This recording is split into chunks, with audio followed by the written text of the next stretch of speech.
Hello, I'm in a 2006 Saturn Relay, and today I'm going to show you how to open the hood. So from the driver's side, we're going to go right here. There should be a lever that we pull with some tension.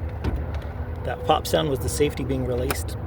If you're having issues with this, you want to double check behind it that this cable has a little tension and is attached.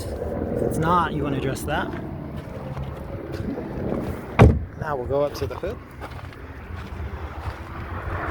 Usually towards the middle of vehicles you'll find a lever to release the rest of the way. So this one, we're pushing this way and then lifting. So push, lift. There's where it was hooked onto. And then this is what this component looks like. If you're having issues with this, which this one's a little tight, you might want to check for any debris in here to clean out. Also spray with some WD-40 to loosen it. Alternatively, if your hood's out of alignment at all or any parts are a little bent, you want to straighten those out so you'll be able to close it more easily. And worst case scenario, you can replace these parts if needed. They're fairly inexpensive for that and the cables. But otherwise, hope this was helpful. Hope you have a wonderful day.